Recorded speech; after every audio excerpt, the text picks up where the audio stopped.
kepada Ibu Nurul Kamila SMM selaku dosen mata kuliah Matematika Ekonomi kelas manajemen E 2024. Dan terima kasih kepada teman-teman yang akan menyaksikan video presentasi dari kami. Sebelumnya, perkenalkan nama saya Cynthia Caroline Paningrum dengan NIM akhir 276. Di sini saya sebagai moderator dan di sini kami akan memperkenalkan anggota dari kelompok kami.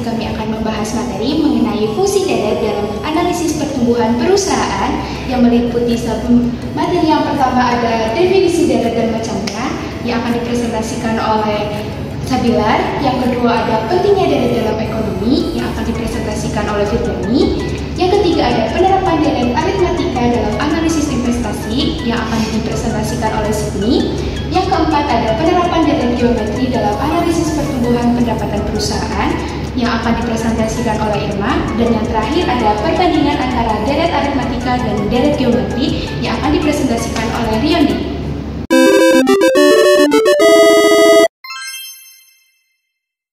Baik, terima kasih dari moderator yang telah memberikan waktu kepada saya untuk menjelaskan apa sih itu deret. Deret di sini adalah jumlah suku-suku dari suatu barisan yang dengan simbol adalah sigma. Sigma tersebut menunjukkan penjumlahan yang dapat diartikan menurunkan hasil dari clearing. Biasanya ditentukan di bawah dari penjumlahan dan kemudian meningkatkan ekspresi yang diperoleh. Di sini kita dapat melihat contoh dari deret tersendiri. Itu ada 2 plus 5 plus 8 plus 11 plus 14. Itu di hasilnya adalah 40. Di sini kita ada dua jenis deret yang dimana ada deret aritmatika dan deret geometri. Rumusnya bisa dilihat sendiri. Kalau deret aritmatika itu ada Sn sama dengan N per 2 dalam kurung 2A plus dalam kurung N min 1 tutup kurung dikali B. Nah, untuk deret geometri sendiri itu ada Sn sama dengan A per R pangkat N min 1 tutup kurung per R min 1 dengan keterangan Sn adalah jumlah suku pertama, A itu suku pertama, N nomor suku, B berbeda atau pembeda, R adalah rasio. Boleh di next moderator. Nah, di sini pengertian deret menurut para ahli sering sekali dikaitkan dengan adanya konsep-konsep barisan dan penjumlahan dari sukunya. Berikut adalah salah satu pengertian dari para ahli tersendiri. Itu ada Howard Effes. Nah, Howard Effes dalam bukunya yang berjudul An Introduction to the History of Mathematics, itu deret adalah penjumlahan dari suatu barisan bilangan. Jika sebuah barisan memiliki pola tertentu, maka deretnya merupakan hasil penjumlahan elemen-elemen barisan tersebut dalam urutan tertentu. Oke, sini next. Baik, selanjutnya kita masuk ke dalam barisan deret atau macam-macam dari deret sendiri. Yang pertama itu dari deret aritmatika. Nah, deret aritmatika adalah barisan bilangan yang memiliki selisih yang sama di antara suku-sukunya yang saling berdekatan. Bisa diartikan selisih ini disebut dengan pembeda. Nah, ini adalah contoh dari barisan aritmatika tersendiri. Ada 1, 3, 5, dan 7. Nah, yang jadi pembeda adalah itu 2, karena 1 ke 3 itu pembedanya 2, 3 ke 5 pembedanya 2, dan seterusnya. Di sini kita bisa masuk ke dalam rumus suku Kn, barisan aritmatika.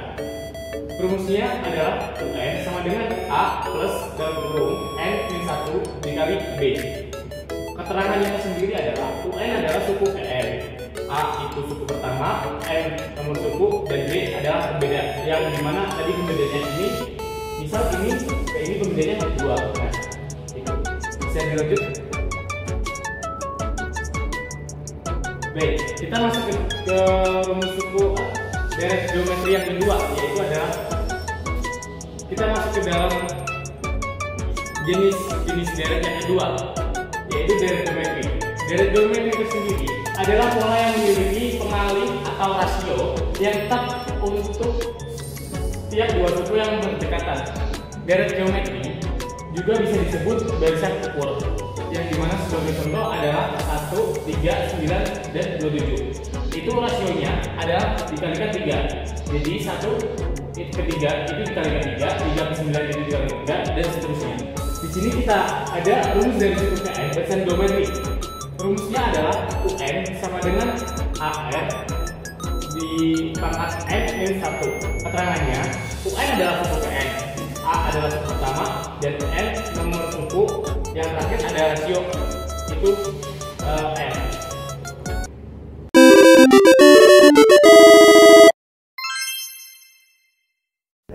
Baik teman-teman, mari kita lanjutkan materi yang telah disampaikan sebelumnya. Kali ini tentang pentingnya deret dalam ekonomi. Saya telah mengklasifikasikan pentingnya deret dalam dua bagian, yaitu hubungan antara deret dan ekonomi dan penggunaan model matematisnya dalam ekonomi. Yang pertama, hubungan antara deret dan ekonomi. Deret membantu memahami hubungan antara variabel ekonomi seperti harga, pendapatan, dan investasi. Analisis deret dapat mengidentifikasi pola dan tren, serta menunjukkan pengaruh suatu variabel terhadap variabel lain. Contohnya, hubungan antara suku bunga dan inflasi atau konsumsi dan pengeluaran pemerintah. Baik, mari kita lanjutkan kepada bagian penting kedua, yaitu penggunaan model matematisnya dalam ekonomi.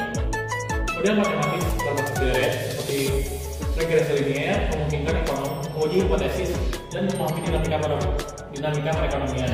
Hal ini membantu meramalkan dampak kebijakan ekonomi, misalnya pajak atau subsidi, terhadap konsumsi, investasi, dan pengangguran.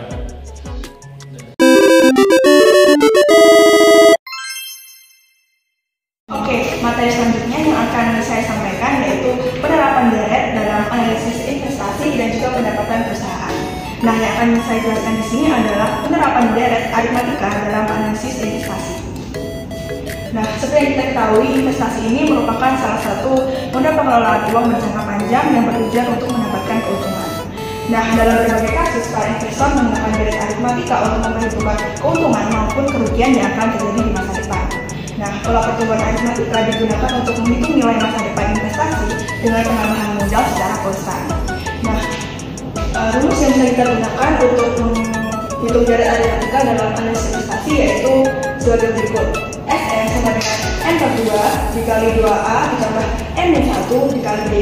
Dengan keterangan A yaitu modal awal, D tambahan modal, N jumlah periode, dan Sn merupakan total investasi. Nah, berikut adalah contoh dari langkah-langkah analisis investasi dengan deret aritmatika. Nah, langkah yang pertama yaitu identifikasi parameter. Yang pertama adalah tentukan modal awal atau A. Di sini kita misalkan 10 juta. Lalu untuk tambahan modal tetap kita misalkan sebagai D. Kemudian kita berikan contoh yaitu 1 juta per tahun. Kemudian tentukan jumlah periode atau N, kita misalkan 10 tahun. Nah, setelah itu kita hitung akumulasi modalnya. Dan kita gunakan rumus yang tadi dengan memasukkan cukup N per 2 dikali 2A ditambah N-1 dikali D. Dengan parameter di atas kita masukkan contoh tadi S10 sama dengan S10 dibagi 2 dikali 2 dikali 10 juta ditambah 10 dikurang 1 dikali 1 juta. Nah, S10 sama dengan 5 dikali 20 juta ditambah 9 juta akan menghasilkan 109 juta. Nah, 109 juta ini merupakan akumulasi modal dari tahun pertama hingga tahun ke-10.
0,0554 dengan pendapatan perusahaan dalam miliar rupiah untuk beberapa tahun terakhir seperti berikut ini.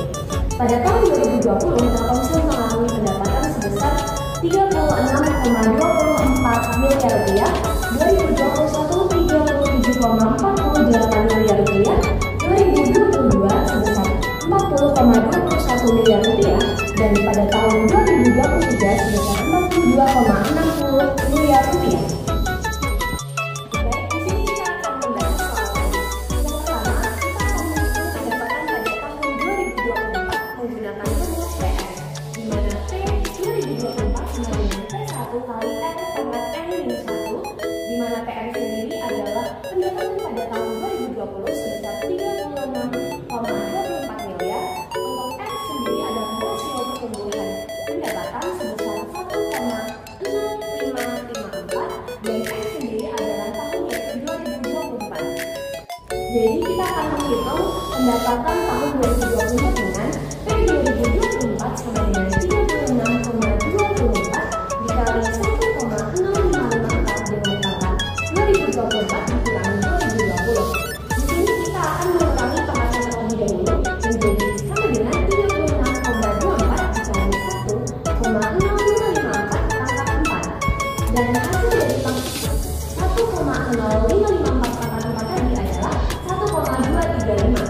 Dan hasil pangkat ini dikalikan dengan 36,24 menjadi 44,77 miliar. Dari hasil penghitungan tadi, kita dapat simpulkan dengan rasio pertumbuhan tahunan rata-rata 5,54%, pendapatan PT Telkomsel pada tahun 2024 diperkirakan akan mencapai sekitar 44,77 miliar rupiah. Dan ini menunjukkan bahwa perusahaan terus mengalami pertumbuhan yang stabil sepanjang periode yang dianalisis setiap tahunnya, meskipun ada variasi kecil dalam rasio pertumbuhan dari tahun ke tahun. Selanjutnya kita akan menghitung pendapatan selama 5 tahun. Seperti ini, menghitung pendapatan selama 5 tahun ke depan dengan rumus Fn sama dengan P1 dikali 1,R pangkat N per 1 dikurangi N. Dengan data seperti tadi, pada P1 yaitu pendapatan tahun pertama pada tahun 2020 sebesar 36,24 miliar.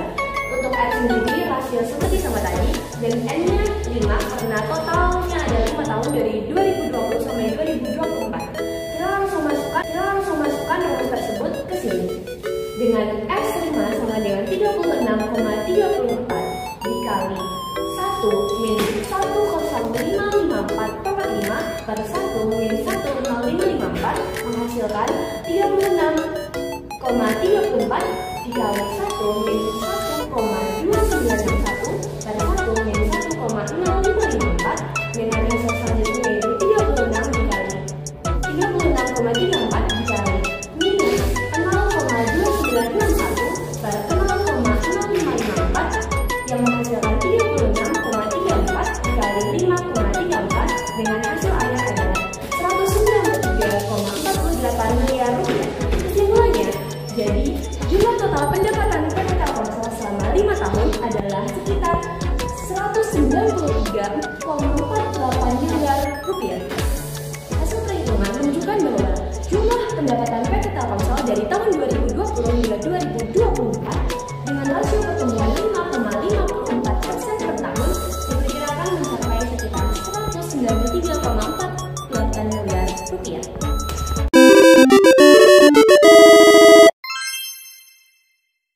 Selanjutnya adalah perbandingan antara deret aritmatika dan deret geometri dalam analisis investasi dan penanaman modal. Perbandingan antara deret aritmatika dan deret geometri sendiri memiliki kesamaan yang cukup signifikan dalam analisis investasi dan penanaman modal. Dalam menghitung nilai masa depan dan nilai saat ini, berikut ini adalah poin-poin penting dari masing-masing deret. Nah, yang kedua adalah deret geometri dalam investasi. Deret ini lebih umum digunakan untuk menggambarkan pertumbuhan yang bersifat proporsional berlipat ganda dari waktu ke waktu dalam investasi digunakan untuk pertumbuhan investasi yang berhubungan dengan pengembalian yang diperoleh dari bunga yang diinvestasikan kembali. Ini cocok untuk investasi bunga majemuk atau contohnya Jauma menginvestasikan menginvestasikan 10 juta dan mendapatkan pengembalian tahunan sebesar 5%, maka investasi akan tumbuh sesuai dengan geometri. Deret geometri juga memiliki keuntungan dan kerugian. Dan keuntungan sendiri mewakili model pertumbuhan investasi yang lebih realistis, seperti pembagian dividen yang diinvestasikan kembali. Ini juga dapat menggambarkan peningkatan investasi yang lebih besar. Selain itu, deret geometri juga memiliki kerugian, yaitu tidak selalu cocok untuk menggambarkan situasi dengan aliran kas yang tetap. Ya, poin yang pertama adalah deret aritmatika dalam investasi. Deret aritmatika lebih cocok digunakan untuk menggambarkan situasi di mana cash flow atau hasil investasi berubah secara tetap di setiap periode. Ini cocok untuk investasi dengan kontribusi berkala, tabungan dengan penambahan tetap setiap periode, dan lain-lain. Contohnya, Zahuma berinvestasi dengan menambahkan 1 juta setiap bulan dalam dana pensiun. Ini berarti saldo investasi akan bertambah dengan jumlah tetap tiap bulan, sehingga dapat diwakili oleh deret aritmatika. Kemudian ada keuntungan dan kerugiannya. Keuntungannya sendiri mudah dipahami dan digunakan dalam situasi yang melakukan pembayaran tetap, berguna dalam investasi yang melibatkan tambahan dana tetap atau pengeluaran yang tetap, seperti program pensiun. Selain itu, deret aritmatika juga memiliki kerugian, yaitu tidak menggambarkan pertumbuhan dalam jangka panjang karena tidak ada pengembalian yang memperbesar nilai investasi.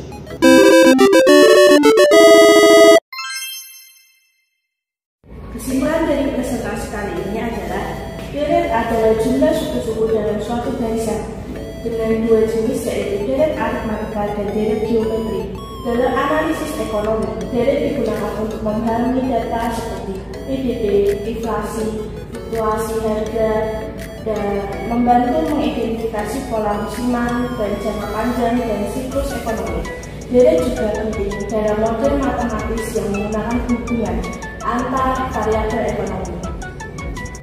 Dalam penerapan investasi dan penanaman model, deret aritmatika digunakan untuk memperkirakan keuntungan atau kerugian dengan menambahkan modal konstan, sedangkan deret geometri digunakan untuk menganalisis pertumbuhan pendapatan perusahaan yang meningkat dengan presentasi total.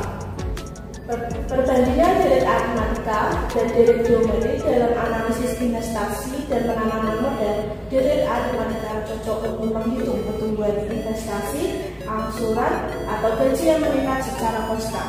Sedangkan deret geometri digunakan untuk menghitung bunga dengan pertumbuhan eksponensial seperti pada investasi atau reksadana.